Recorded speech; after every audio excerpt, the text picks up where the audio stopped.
Shopping centre vacancy rates skyrocket. Let's have a look. Hello everyone, Florian.Heise here and welcome to another episode of HeiseSays. I have my stein of afternoon coffee and I thought we'd have a look at this article from commercialrealestate.com.au. It's discussing mall vacancy rates hitting their highest level as retailers shrink. 20 years. Highest in 20 years. Is Australia going to have all the excitement of the dead malls or abandoned malls like in the US? I don't think we'll ever reach that level. We won't reach that level just because the square meterage of shopping centre per person that we have in Australia is nowhere near the same as America. Theirs is just insane. It's the highest in the world. We don't even come close, really. Sure, there's a lot of shopping centres. Sure, there's a lot of money flowing into shopping centres. A lot of refurbishments, a lot of jazzing up the places, a lot of cannibalising from their own tenants to create new eatery, dining, experiential areas to get consumers in. But is it going to work? Is it going to work? All of the boutique shops are starting to fall. The real estate investment trusts are taking a hit. Is now the time to jump in or to wait? The vacancy rate across the nation's shopping malls is the highest in more than 2 decades as the pandemic crisis accelerates a wave of store closures in a sector already under challenge. And we've been discussing this from, last year. And if we jump over here, there's 2 videos I did. One looking at, in October last year, I went to Australia Fair down the Gold Coast. And I went through there and just had a look at how they were hiding the empty shops. What they were doing to try and make the shopping centre look busier. And then in November, I did a, video where I went and had a look at the KP Centre down in Logan, or Waterford West, or Shayla Park, actually. Looking at how they just, converted an abandoned suburban shopping centre into a new lease of life. This is what I think will happen here in Australia. I think we'll look at new choices or new businesses that will adapt to these shopping centre platforms. The national average shopping centre vacancy rate rose to 5.1% in June from 3.8% 6 months earlier, according to a survey by JLL. Factoring in both CBD shopping destinations, where the rate has soared past 10%, and the relatively more resilient large format retail hubs, the vacancy rate rose to 6.3% from 4.8% in the past 6 months. The JLL survey excluded temporary store closures in its count. So this is not even counting temporary store closures, everyone. So if that was factored in, it would even be worse. We remain cautious about the outlook for discretionary retail as stimulus measures roll off late in the year, which is likely to contribute to an upward trend in vacancy rates, said Andrew Quillfelt, JLL's Senior Director of Retail Research in Australia. The events throughout the past few months, which have led to many discretionary retailers planning to shrink their store network, will likely polarize the retail property sector even more. This is likely to drive divergence even further between the performance of primary and secondary quality shopping centres, a trend which has been occurring for some time already. And this is the thing. We were discussing this last year, just as the bushfires were starting, before we've had this economic lockdown. The beginning of this year was retail recession, another retailer gone, another retailer gone, another retailer gone, before all of this intervention in the market. So, V-shaped recovery, anyone? Is that still even mentioned? The retail spending surged a record 16.3% in May as government-enforced restrictions eased. But even as the sector emerged from hibernation, major retailers were taking tough decisions to reduce their footprint. Permanent store closures went ahead despite efforts by the federal government to foster rent relief deals under the umbrella of a national code governing landlords and their small and medium-sized retailers. In June, plus-size retailer City Chic announced it would close 13% of its stores after failing to secure rent reductions from landlords, while jewelry retailer Michael Hill International said it would close underperforming stores. Global fashion brand G-Star was one of a number of retailers to put its Australian business into administration because of the virus's effect on the economy. JLL's Mr. Q said the smaller neighborhood and large format retail centers had proven more resilient throughout the slowdown, with foot traffic, sales and rent collection supported by higher sales of food and household goods. The handing back of space both at a specialty level along with the downsizing of department stores and discount department stores is one of the biggest challenges for owners now, he said. We're expecting to see an acceleration of the alternative use conversion theme as owners look to extract value from retail assets, whether it's a partial or full conversion. Outside the malls, suburban shopping centre strips have felt the pain as well, with hundreds of shops listed for lease along with some of the nation's best-known destinations such as Sydney's Oxford and King Street. Vacancies hit a record level more than 20% on Melbourne's Chapel Street and Bridge Road, Richmond in June. So what we're seeing here, guys, is, well, the highest vacancy rates in 20 years. What I will do now is I will splice in this episode of the retail recession where I do a live stream going through the footage I took here at the KP Centre, because I think it is perfect to look at how some of these suburban shops, may get repurposed, what the future could be for retail. Have a look at that and let me know if you think now's the time to jump in and invest. As always, let me know your thoughts and opinions in the comments below, and I will pass over to that Florian from the past. Take care. Hello everyone. Welcome to another episode of HeiseSays. Now, I thought we would do this a little bit differently. We would do the retail recession episode where I go through a shopping centre live, so I can take your comments and we can, have a look at this centre together. Now, I will just jump over here and have a look. Now, unfortunately, I think I've got a little bit of a delay on the time that your comments will appear, but I will get to them as I can. I'm just looking at it down here to make sure it's working. Good day, TK sent me a message. How you going? How you going? So, welcome everyone. I thought, we'll have a look at this now. This is a old suburban shopping centre. Now, it's not suffering from the retail recession, but it is a good example of what happens when a small suburban centre loses their anchor tenancy and what they can do to survive. Now, I went there for a dance recital. Frederick and Mina, our two eldest children, do dancing, and this is I think it's pretty much a homeschool. It's a dance class, dance school, and so we went to hear for their performances.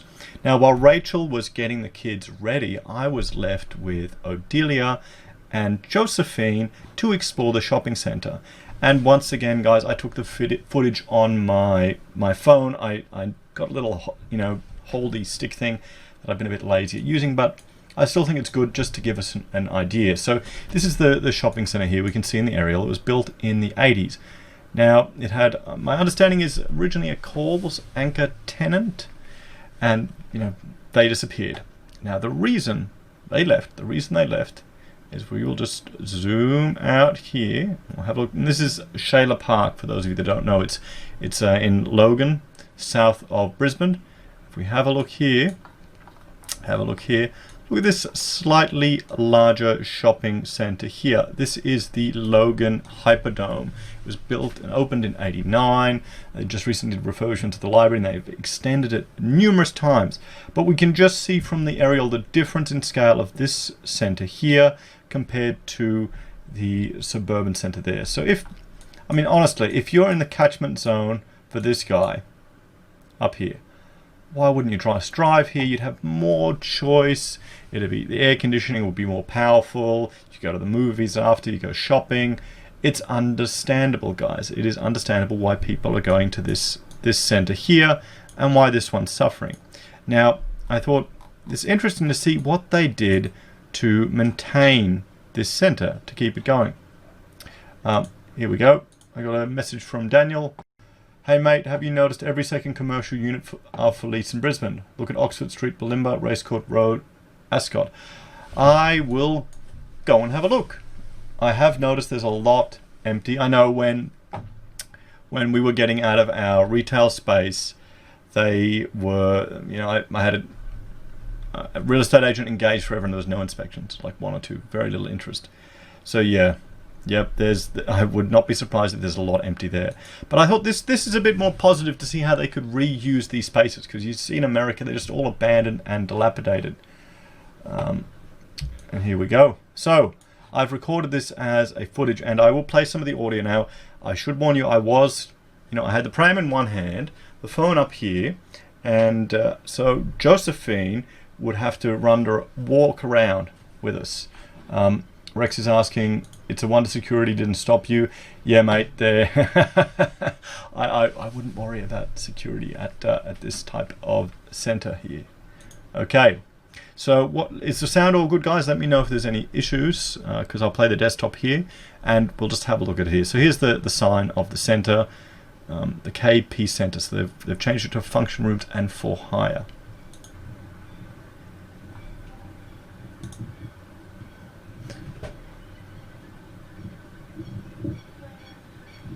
So you can see they've got a car park and it's quite a nice area to the south. And here, this is the front facade of it. You can see, there was an aged care area here, what was it, Chinese and Thai cafe as well. And there's Josephine making friends. And the main tenant, the new tenant that's taken over the largest portion of the space, so one of the biggest spaces, is the Calvary Family Church there. So they've taken advantage of the old shopping center. There's a few other tenancies here. Now this was on a Saturday, so I'm not sure if there's Nexus games in there and they were just closed, or if these were just shut up or abandoned. But the eve looks pretty fine, and this is walking inside the mall, and we'll walk up here and have a look. And you can see there's the Chinese shop was to the left here, and this is a greengrocer as well.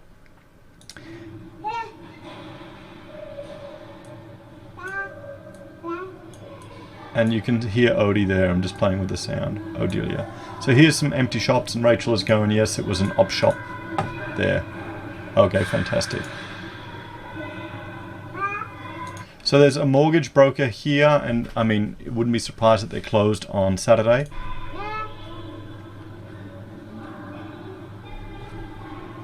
It was, and there's a few kids in the distance from the dance school dancing, so it'll be noisy and kids running around. This isn't normal.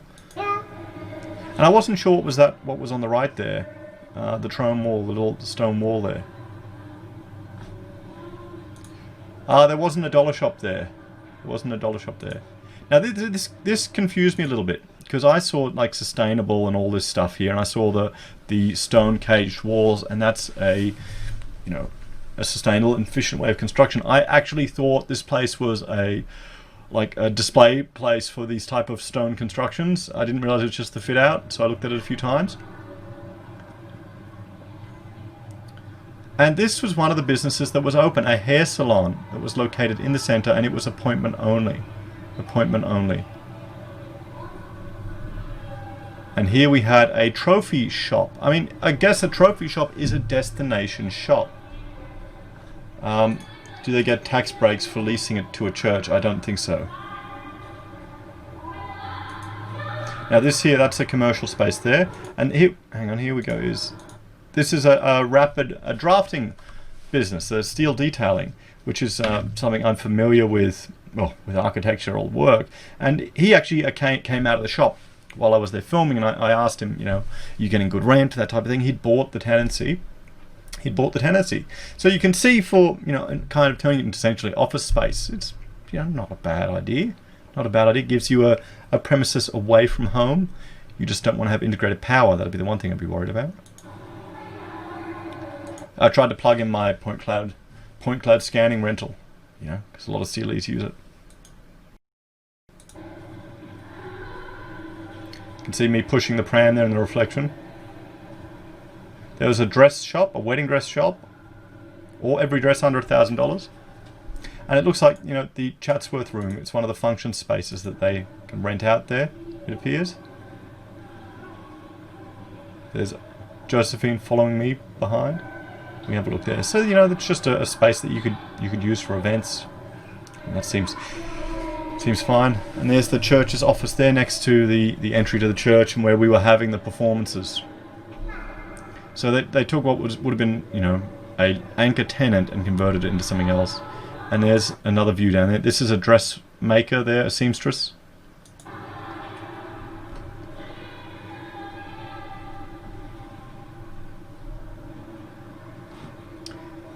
Rumpel is going, commercial premises are a very bad investment in a depression. Yes, yeah, they are. And here's the children's creche they had.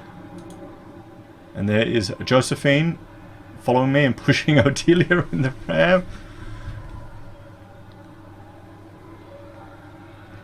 She did a pretty good job. Oh, and this one here, I thought this was interesting. This is their $170 a week. This is Logan's or Slacks Creek's WeWork. So you get a serviced office here that you could use for $170 a week, which isn't too bad if you just need a space to work. I mean, it's not as pretty as WeWork, but it's not going to cost you as much either. And here, this is the wall that I was looking at. It turned out it was like a food shop or something, and it was for sale. So TK is telling us it's bad in top right here in Sydney. Lots of shops transformed into showrooms. Yeah. And this is the toilet, and I just wanted to walk up there because it's really been pretty dodgy. Hey Thomas, thanks for joining. I'll send it. Thanks for joining. And I mean, you can see here they hadn't maintained it very well. I mean, you know. And this was outside, out the front here, and we walk along the op shop there, and they'd closed. They were still running, they just closed at this time of the day. This was a dance school here that they'd used. And, you know, I mean, you're sure they need to redo some of the brickwork, but it was still fine. You can see some of the, or hear some of the music there. And this is the approach from the street. I mean, this was built in the 80s, guys, you've got to remember.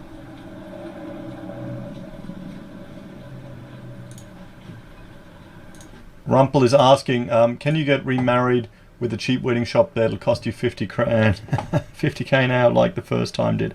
Well, I tell you what, Rachel, you can let Rumpel know how much it cost for you to make our dress. She handmade it.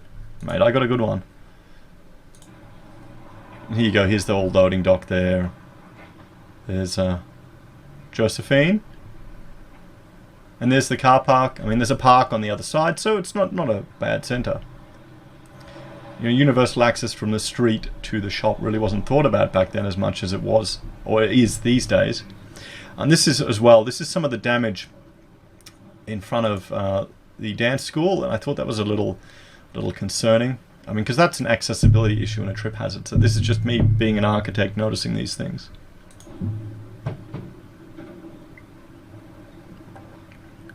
But other than that, it seemed reasonably fine state. Yeah, I couldn't help notice that. And here we're walking past the other side, and you see there we've got the empty tenancies.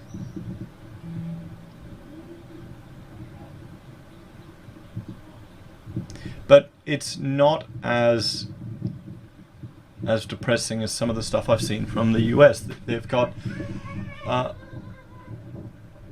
uses to it. You can hear Josephine running and going, wait for me, wait for me. Now, I don't know if these were just filled in walls in previous tenancies. Tiom is asking, it's the KP Centre in Slacks Creek. You can see, here it is. And it kind of died as a commercial shopping centre once Logan opened up. Logan hypered down and they lost their anchor. And you can kind of see why.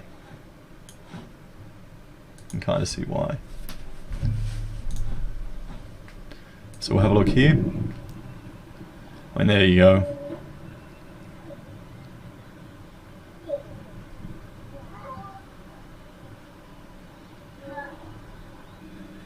This is around the back here. I mean, there's no graffiti or anything that I could see, hardly anything. It seemed in quite a clean condition. So it was used. You know, it's a used space. Every weekend the church is there as well, so there'll be lots of parishioners around. There's the caged AC. The air conditioning was actually not too bad inside the space, so it was fine. They didn't. I mean, you can see there's a bit of staining on the building, panning around there.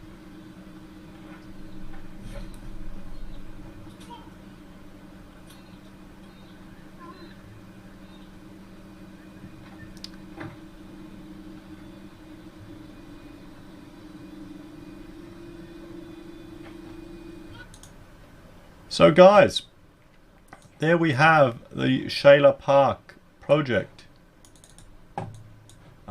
Thomas is asking if you can't, probably a few for the dance school. Yes, most of those would have been for the dance school and the contest that we had today, or on the day when we went there.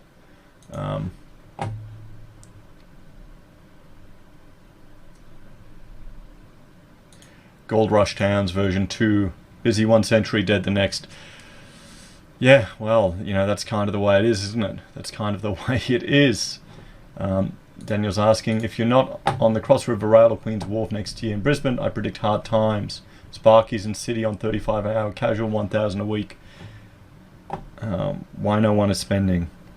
Yeah, well, yeah. Rex is going, shopping expectations have changed a lot over the years and the interior looks very dated. It's a wonder why they don't knock it down and build units with a commercial premises downstairs. Probably because you've got this here and there's a lot of commercial and industrial along here and just across. So I don't know if there'd be that demand for it in this area. And there's a capital investment required there. And Shayla Park and Logan is not the highest socioeconomic area. There's a lot of young families there as well.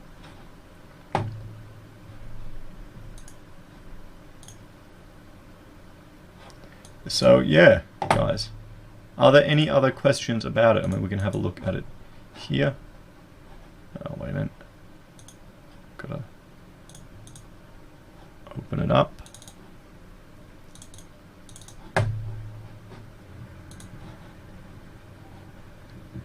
I mean, the signage needs some work.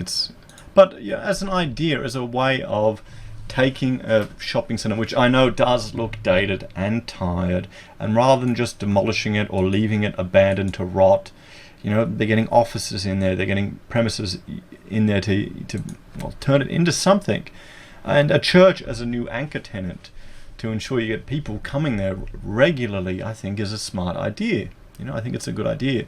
And it'll be interesting to see what happens if we've got more, you know, challenging spaces around, particularly with the masters, how they're going to be repurposed. I mean, the shop, I felt sorry for the cafe, I'd say. You know, these guys, I mean, they were busy probably every weekend. They'd get people, and if you want some takeaway in the area, it's, you know, something you'd head to. I don't know how the grocery shop's going to do in there, you know. Hold it for 10 years and send to Aldi. Well, maybe hold it for 10 years and sell it to Aldi. But guys, I thought I would show that to you as an example of John wants to turn it into a mosque. I don't know if Calvary will go for it. And don't they like taking over real churches, not shopping centres? So yeah. Oh, g'day Crunchy, I'm just about finished. We've just gone through how to look at this old shopping centre, how it's been repurposed for, you know, commercial spaces. People can buy the offices in here, some of the retail units they've been buying. I don't know if I'd want to, frankly, I don't know if I want to buy one of these, but I guess, you know, if it's cheaper than renting a place. So yeah. Well guys, thanks for joining me for this episode. I just thought it'd be interesting to do this as a bit of a live stream, it's a bit different, and I will see you all next time. Thank you everyone for joining me with this flashback to a previous episode. Let me know what you think. Can you see more retail centres changing to having a different use? Or will it end up being like America with the abandoned malls? As always, thanks for watching. Please like, share and subscribe. If you're a fan of the channel and want to support the content I create here, there are a few ways you can. You can join us on YouTube or Patreon. You can support us using our affiliate links at Amazon, eBay, Independent Reserve or Kucoin. You can buy our merch from HeiseSays. You can support us using PayPal, Gold Pass, or any other means. Take care, and I'll see you next time.